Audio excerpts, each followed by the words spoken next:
Hello, I am Hashanem Rafiq, and today I pose to you a question. How can we put the Hunger Games trio in the fiction section when it was written entirely based on history that only ever seems to repeat itself? If you cannot answer that question, don't worry, for it's not a question to be answered, rather a question that should never have to be asked. In an interview with David Levithan in 2009, Suzanne Collins spoke about how she came up with the idea for the Hunger Games. Colin told Levithan, "I was flipping through the channels one night, routine reality TV programs, and actual footage of the Iraq War when the idea came to me.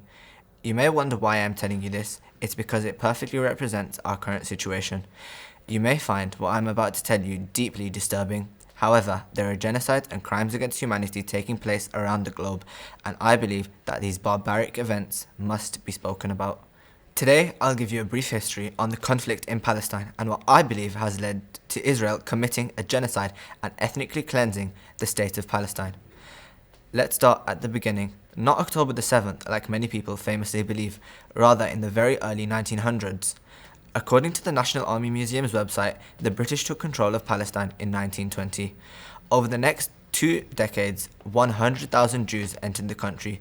During the Second World War, 1939 to 1945, the British denied European Jews escaping Nazi persecution refuge in Palestine. This policy, however, provoked armed Jewish revolt.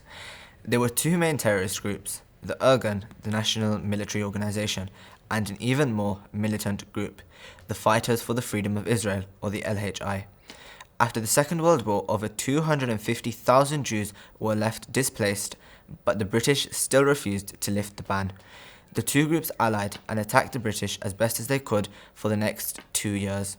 It was a battle between the 2 groups and the British Army.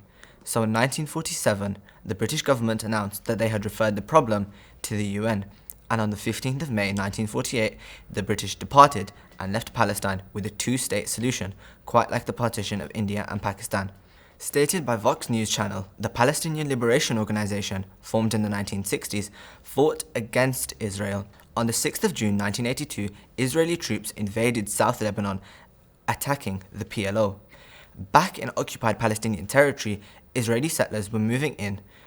Settlers were followed by soldiers to protect them, and large cities of Israeli migrants were built, forcing Palestinian citizens to leave their homes and make place for the settlers.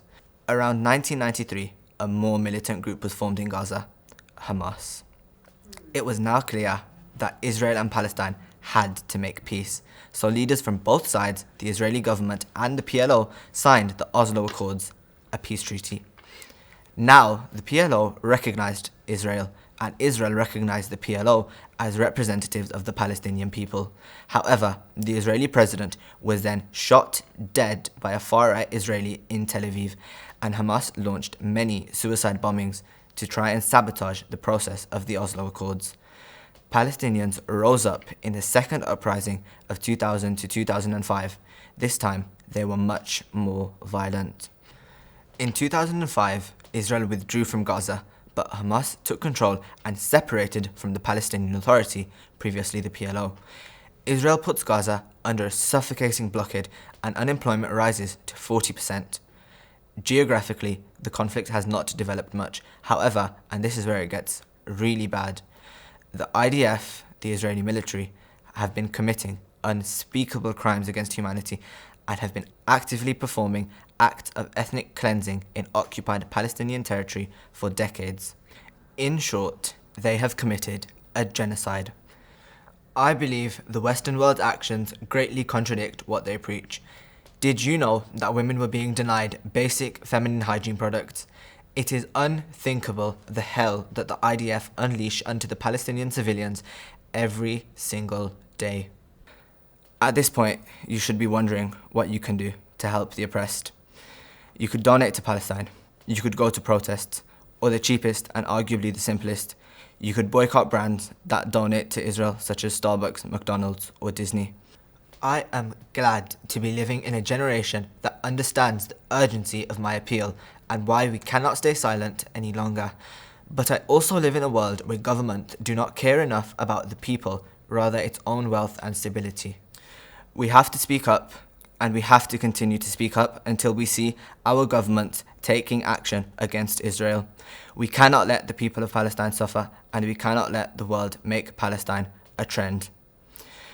Thank you for listening, and I hope you take action against the war criminals that are supposed to be leading your country.